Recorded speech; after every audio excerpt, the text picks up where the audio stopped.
Thanks for joining us for the Overcomers Overcoming podcast series, where we profile those who are going through a life event or have overcome any type of life event. In this series, we hope to encourage you that whatever life event you are experiencing, any of three things. One, we want you to know that there are others who are available to help you. You are not in this alone. The second aspect is, no matter what you're going through, no, there are multiple solutions. And by effectively thinking into and thinking through your situation together, we'll be able to come up with multiple potential solutions. The third thing is having to do with critical thinking. If you are in a life situation because of a decision that you made in the past, that if you had a life redo, you would make a different decision, we want to help you with critical thinking skills so that you're able to better think into and think through various situations to reach a more informed decision. I'm Ron Cooper, founder of the Cooper Culture. I am with my wife and business partner, Marty. Together, we want to talk with you. We hope to engage with you on various life topics. Marty, we're featuring today Michael Bradley, who has experienced a life of substance abuse, and he has overcome, and he's on the positive side. He has a lot to offer people. What was the take that you have from this podcast? Yes, Ron. Mike has a wonderful story to tell, and his overcoming is amazing. The one takeaway that I got was he reached rock bottom, and within his mind and his heart, he said, I need to change. I want to change. I don't want to be like this anymore. So he reached back out to a friend that introduced him to drugs, but overcame the drugs, and this friend treated him like a person. He treated him like he was a human being.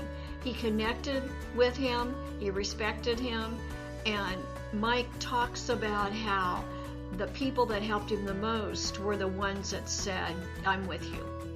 Thank you, Marty. That is a very interesting take of Mike. Let's listen together and listen to Mike's story and see if we can't learn together through Mike's life experience and how we might be able to help others.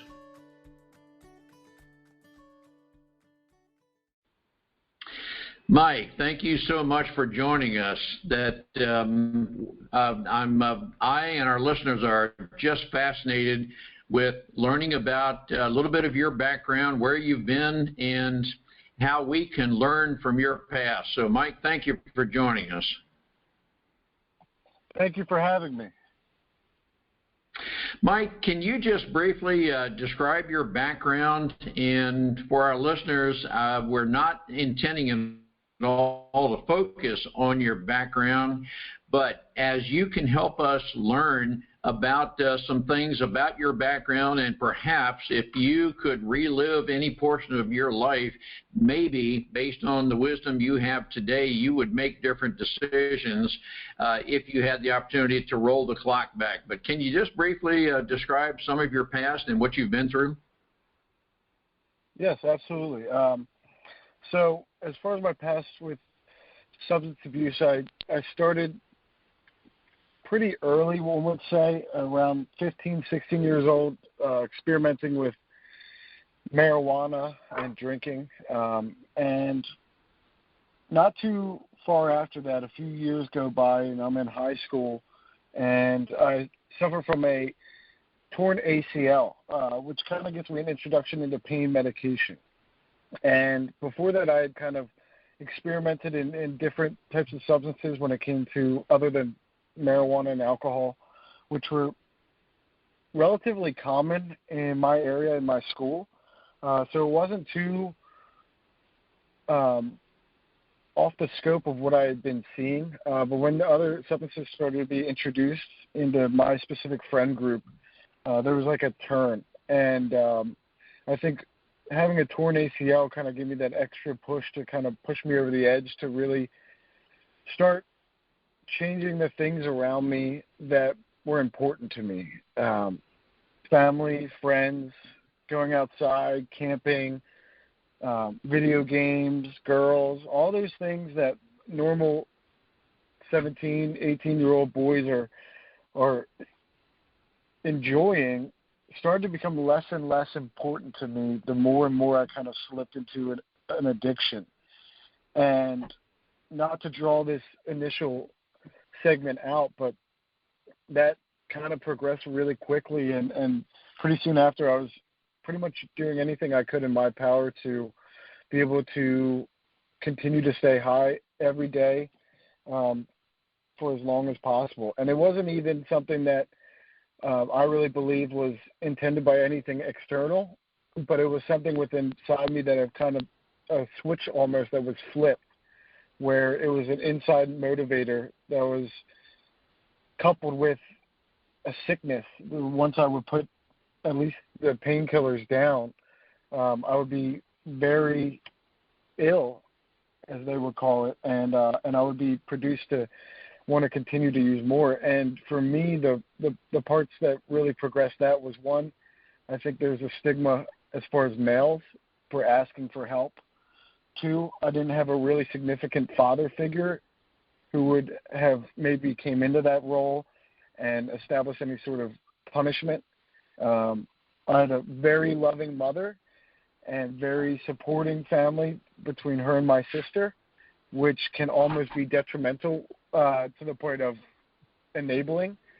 And it kind of progressed really quickly. At 18 years old, I ended up going to an inpatient treatment facility, spending some time sober, going to 12-step meetings, going to outpatient therapy.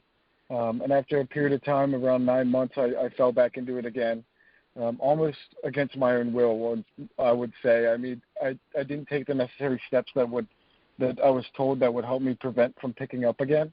But it almost seemed like it happened to me.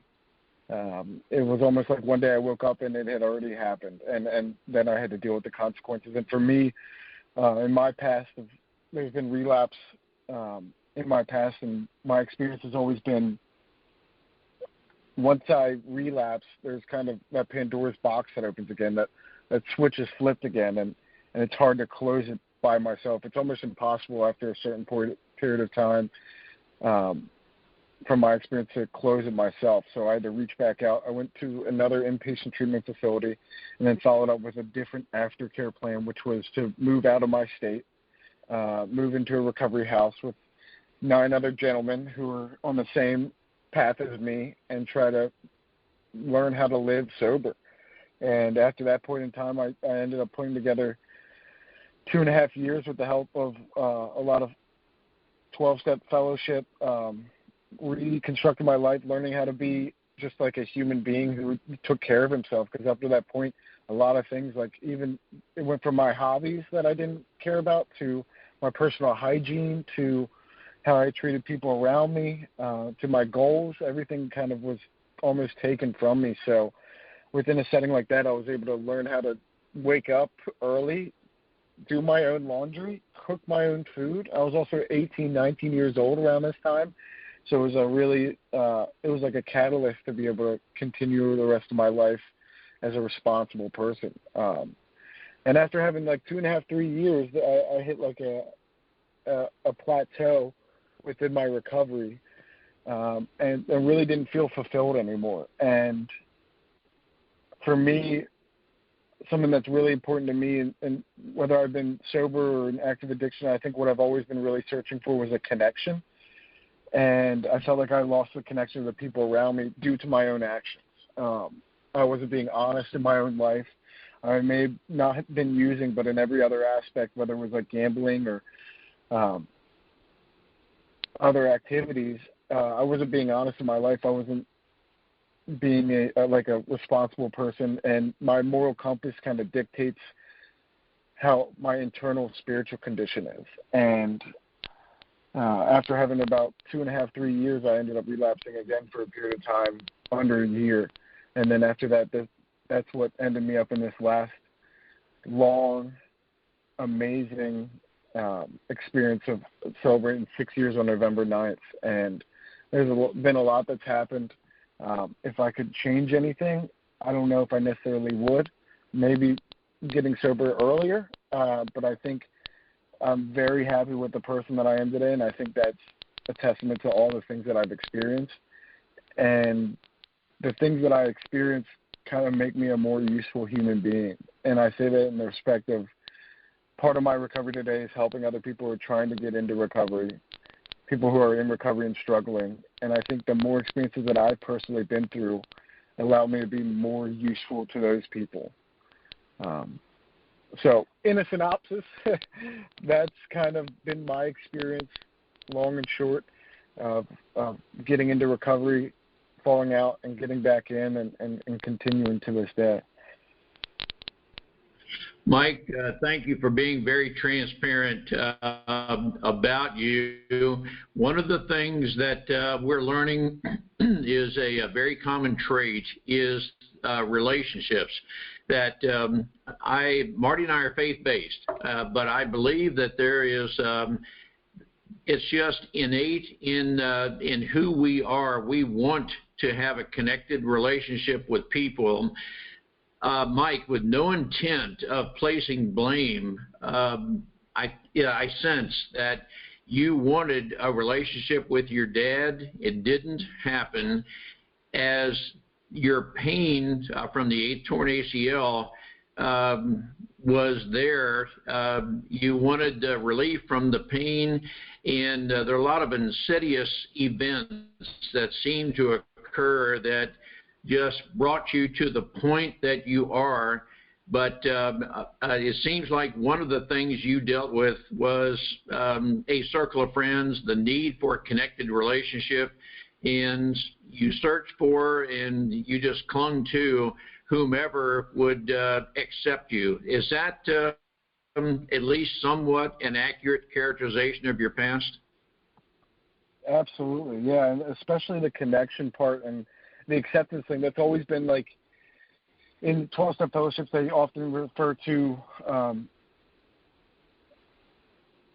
character or defects of character, and I think people pleasing and searching for acceptance and validation has always been something that's kind of stuck with me. And if I had to pinpoint on something, I would probably have to pinpoint it on a relationship or lack thereof of a father figure earlier in my life. And I think the need for connection, like you said, is kind of like an innate human need. And I think very early on I found through marijuana and alcohol, it allowed me to kind of put down my walls of the fear of being accepted or not, and allowed me to just be who I felt that I was and not really care if somebody accepts me or not. And through that, alcohol and drugs really gave me, it was almost like a magic tool that allowed me to create friends, to create those experiences, to have those deep connections that I would otherwise felt like, and I know this isn't the truth, but honestly, at that time, I didn't know if I could produce on my own. And once I had found those, it was almost like this magic tool that allowed me to create friendships out of thin air after these experiences and these connections that I had through experiences with drinking and marijuana. And it just kind of progressed from there. And like you said, there was just like situation after situation that kind of just like pushed me back into that hole. But yeah, I would say that's an accurate description. No, thank you, Mike. And again, you're being very transparent, and that's what is going to benefit our listeners. At what point, Mike, in your life did you say that, hey, I have got to stop what I'm doing, I've got to turn around? And can you take us to that part of your life? And in asking you this, Mike, I'm not supposing that your experience is going to be applicable to everybody, but the more I just sense, the more we learn about the various dynamics in a person's life, maybe the better we're able to relate and connect. But I'm very curious, could you just reflect on what it was maybe the turning point, a low point, or whatever it was that put you onto the recovery?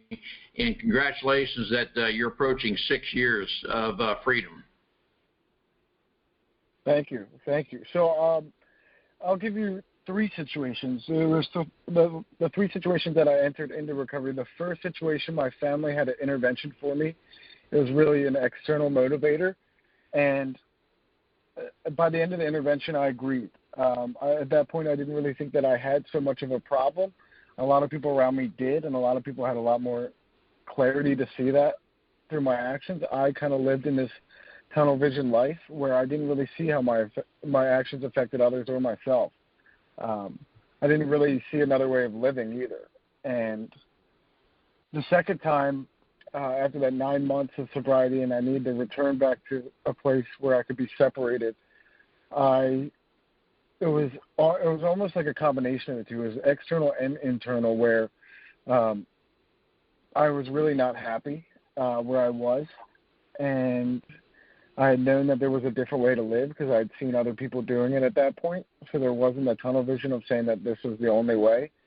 And I was in a situation where I was living with my mother, and she didn't like the actions I was taking, so she decided to ask me to leave or stop using. And for me, that seemed like she kicked me out. But today I look at that like she gave me two clear options, and the only option that I saw was, I have to leave because there's no way I can put this stuff down.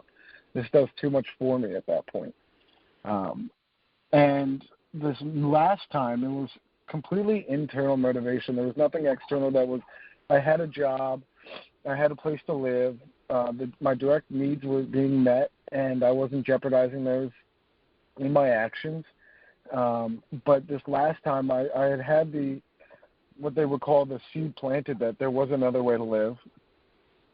And I got to this internal point where there's like a darkness that kind of like came with me every day. And I was so used to it that it was almost like normal. And I got to a point where we talk about our bottoms in recovery, and I've had multiple bottoms, but this bottom, I believe, was mostly internal. And to be completely transparent, what happened was I kind of went through like almost a mental break. I had an argument with my mom about something that today seems completely irrelevant to anything that was going on in my life. And I grabbed my mother by her forearms and walked her back up against the wall and was screaming in her face. And I was never anybody to scream at my mom. I was never anybody to put hands on my mom or anyone by that means. And as it was happening, it was like completely normal. Like, this is what I have to do to get my point across. It was just like my train of thought. And then there was like almost like a flash or like a bolt of a thought that came in, like, let go of your mom. What are you doing? And I walked out the front door of my house, and I was hit with this moment of clarity that, once again, everything that I had done up to this point has placed me in this position. It was nobody else's fault. It was all the actions that I had taken up to this point had placed me in this position. And with that thought came a second thought that was, I know what to do to not feel like this anymore, to not be this person. Because what I really was hit with it was the identity of who I was at that point, and who I was not somebody I wanted to be and not somebody I ever aspired to be. So I was hit with the idea that, like, okay, I know who to call, I know who to reach out to, let's do it. And I had like that sense and that willingness to like change. And for me, I was really just tired. I was really tired of the life I was living. I was really not happy with the results of my life. And I really, really hoped, excuse me, that there was another way and that I could have another experience with life, because I was done with the one that I was living. There was nothing left. So I was just really brought to this point where I was willing to try something different again and hope that I was going to get some better results. And that's what I've had so far. But yeah, if there was turning points, those three and those different situations, I believe those different motivators kind of all accumulated to the last one, which was completely internal, and it was an internal shift that kind of motivated me. Mike, what I'm hearing and what you're saying without you saying it directly is, once your mom kicked you out of the house, that was a pretty devastating experience, but that maybe somewhat kicked you into a reality that the life you're leading is not what you want. I'm curious if in your thought process at this point, maybe it's even characterized as a mental transformation, were you able to associate with people who were living a life that you were starting to aspire to? Is that part of the dynamic? Yeah, no, absolutely. I reached out to, at that point, the next day, I had reached out to a friend who was in recovery, who I had actually started using with marijuana when I was really young, and he at that point was sober. So what I did was I reached out to him, and then from there on, I kind of left all the friends that I was living with or doing activities with before, which were really not very good activities, and kind of was surrounded by a whole new group of people who had a different attitude towards life and had different goals and were not using or drinking and kind of had that connection change. Mike, one of the things that I'm hearing from you is affirmation that there are times we have to just up-level our circle of friends. Marty, you have a thought? Yeah, I do. I want to go back to, when you were in the house and your mom said, get out, and like that, and you had her up against a wall. Do you feel like that every person, or maybe most people that get into drugs like that, they have to reach rock bottom? They're looking up instead of, looking down. You've reached where there's almost like, this is it. I can't do this anymore. I'm at the bottom of the pit. I believe that's a very important part, because from my experience and what I've observed in other people is if you really have the condition that I had when it comes to the severity of my drug addiction and alcoholism, there wasn't much things that I wanted to let me stop that. It did so much for me as far as like making me feel okay in my own skin, and then it kind of progressed and snowballed from being okay in my own skin based upon the actions I had to take the day before to feel how I wanted to feel. But I think when it comes to rock bottom, it can be a very individualized statement and experience, and I think everybody kind of has their own version of rock bottom, and some people's rock bottom can be external. It could be like things that they've acquired and they've lost, but the ones that I've had most internal motivation from have been the person that I was and the feelings that I were feeling and how it affected the people around me. And once I was able to see that clearly and be honest with myself, then there seemed like an internal shift, or at least the awareness that this was on me and this was due to my actions. And it was very easy before then to be able to blame it on something else, or blame my happiness and my addiction on the fact that I didn't have a good paying job, or that I wasn't given the same opportunities, or as a kid I had to wear braces on my legs for 5 years, so I didn't have a sports career and I didn't have good friends to begin with. Like, I would have given you any other situation on why I was an alcoholic or a drug addict or whatever anybody would like to label that. But at that point, it was kind of a culmination of everything to really just see the truth. And the truth was that I had a drug addiction problem and I needed to get help. And it didn't matter why at that point. It didn't matter. There was nothing that I could change about the past. It didn't matter that I had a problem right then and I needed to get a solution right then. And, I don't know if that was a roundabout answer to your question, but. No, what I was thinking when you walked out that door and you said, I've got to change. I've got to get a hold of myself. That's what I was thinking. That was this is it. Was that your thought? It was a culmination of like, I didn't want to be this and I got to change. And this is it. Like, this is what I have to do. And then beyond that point, all my actions dictated that thought, whereas before I could have that thought not as intense, and I would really want to change, and I would take a few actions to change, but I wouldn't do everything that I could to change, if that makes sense. My willingness only lasted short periods of time, whereas this last time, it was like there was no ounce of wanting to even continue any semblance of the life that I was living. Whereas before, maybe I wanted to stop doing this, but I still wanted to hold on to that. This was like a complete let go of like, okay, I don't know what I'm doing. I don't want this anymore. Who's ever out there, what's ever out there, give me something different, and tell me what to do. Right. Thank you. Mike, I think you're affirming that there's not one solution that fits all.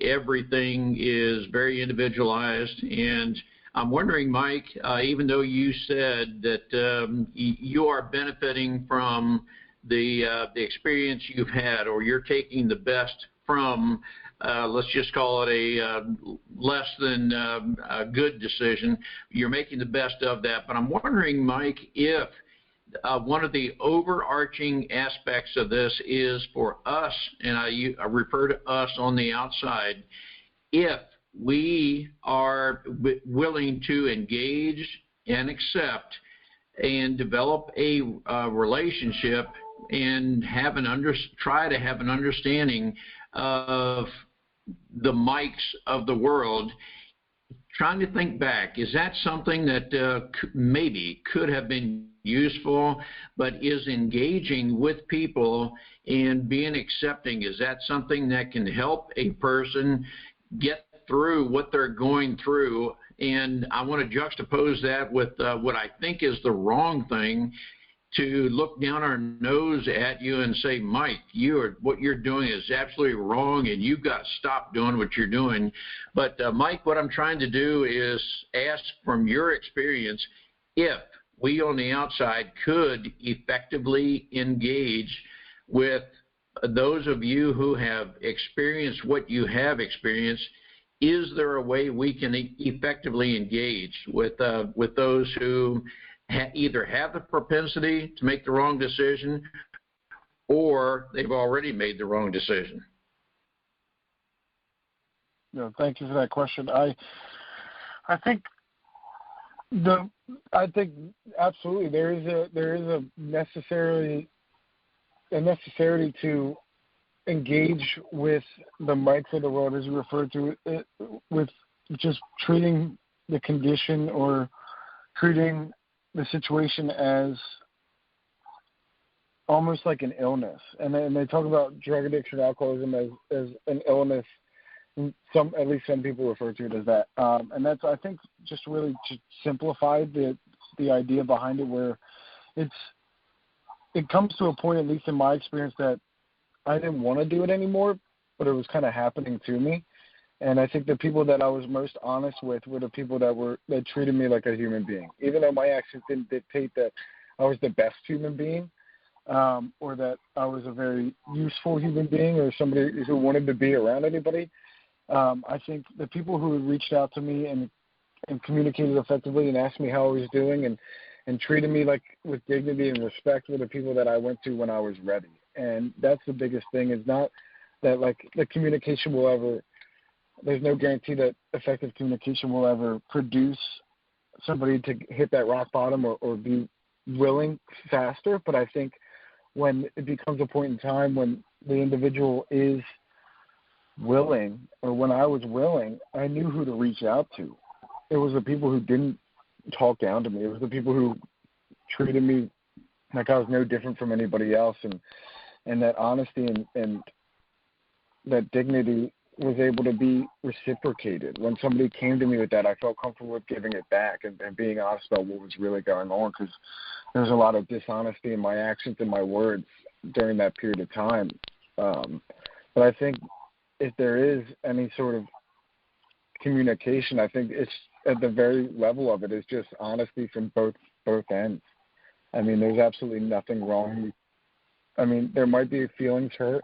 There might be situations that are uncomfortable, but I think at the very base level, it's the honesty with ourselves and honesty with the other party involved of like, what's going on, how can I help, how can we change this when you're ready.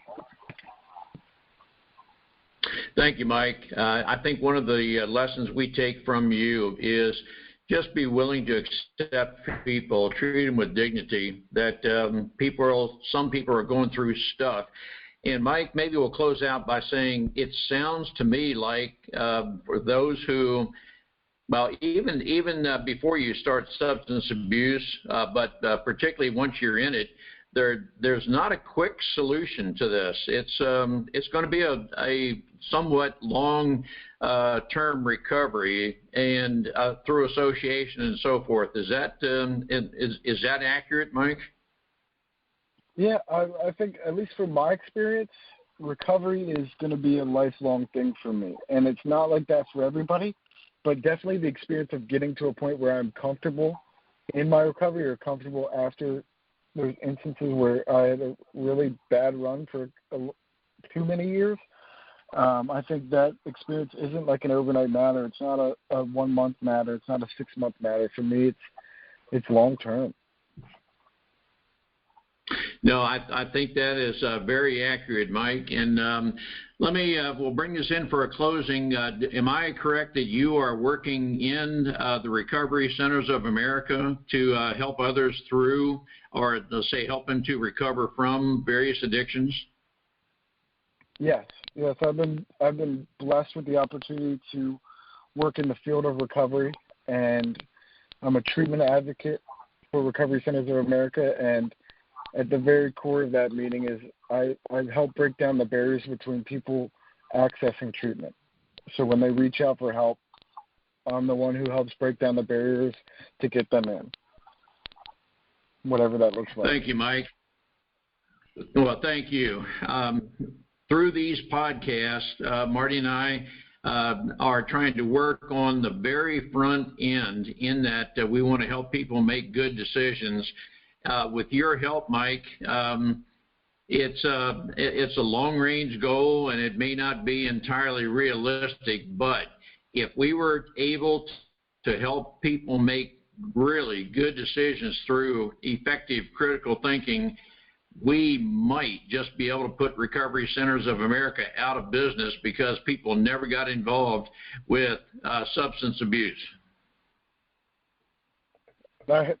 Hey, I'm all for that. Please, if it helps more people, put us out of business. Well, no, thank you, Mike. And it's in some ways it's maybe an idealistic goal, but Marty and I want to thank you for your transparency, for your honesty, and I do believe, Mike, that through your wisdom, we're going to be able to reach out to and help a lot of people. So thank you so much for your transparency and your life experience. Absolutely. Yeah, and if there's anybody out there that listens to this and needs help, just reach out. I don't think that there's any wrong way to reach out for help, and just be willing to have a new life, because there is a new life on the other side of it. So thank you for having me out here, and I hope that this reaches at least one person. Very well said. We appreciate it, Mike. Have a great day. Thank you. What was your take of Mike's story? What are some of the poignant aspects that impressed you? Mike, pretty clearly, from my perspective, has a need, expressed a need for all of us, that we have a need for respect, dignity, acceptance. We do want relationships. We want to have a genuine relationship, and if we feel that we have an unmet need, there's sometimes we turn to alternative ways to have a relationship. Any of us who maybe experienced a low self-confidence at any point in our life might turn to the wrong people to gain acceptance from those who will lead us down the path of the wrong decisions. Mike was very articulate in expressing his need for acceptance, dignity, respect, and to have a very genuine relationship. The Cooper Culture is sponsoring this podcast series where we genuinely want to reach out to others to help them through any need they may have. One of the aspects that we do have available through the Cooper Culture is a digital relationship course. The course we have available now is a dating relationship course, but we are preparing a work relationship course. and it has to do with human behavior, the need for acceptance, dignity, respect. How do we bring that about? How can we really be genuine? How can we accept others who are different from us, but yet we're all created equal? We all have a need to be accepted, respected, treated with dignity, and particularly if I'm going through something in life that does not meet your expectations, maybe is aberrant to your value system, can you still accept me, respect me, and have a genuine desire to reach out to me? Because I may not be able to express it, but I have a need for genuine relationships, and I'm hoping that you will be able to respect me enough to develop that type of relationship. That's what we heard from Mike's story, that through relationships he was able to see a better life. He pursued a better life, albeit he was under the grips of drugs, alcohol, and people who drug him down. But together, we can help uplift people. We just need to reach out to people, and in some cases, it will be a long-term effort. We just need to be willing to work with people long-term if necessary, but do whatever it is we need to do to get between our friends and those that are engaging in or have the propensity to engage in substances that are not good for life. We hope that we can engage with you. Let us know your thoughts. Engage with comments in this section. Engage us personally. Call us at 410-586-1875 or send an email to Ron at thecooperculture.com or Marty, M-A-R-T-Y, at thecooperculture.com. The more we share ideas, the more we share success stories, the more we share some failings, the better we're able to help reach out and lead others to better ways to make decisions, to help them through some very difficult times. There are some of us who are going through life challenges, and I am just maybe, if not clinically depressed, I am going through a period of life where I don't know if I can trust you to tell you what I'm going through. But it's a matter of being very genuine with each other. Are we able to establish that very genuine relationship with others to help them through what may be a very difficult part of their life, that there's the therapy, so to speak, or actuality of just being available to talk. I'm available, Marty is available to coach you. Marty and I both together can help, and we want to reach out to you to help you through any life challenges you have. And we have each experienced life challenges that we're willing to share with you, and we want to move forward with life experiences we've had so that we can pass forward those things that have affected us in life and the lessons we have learned, the certifications we have with our counseling, mentoring, and coaching. We look forward to working with you. Let's engage. Let us know your experiences. We truly look forward to working with you.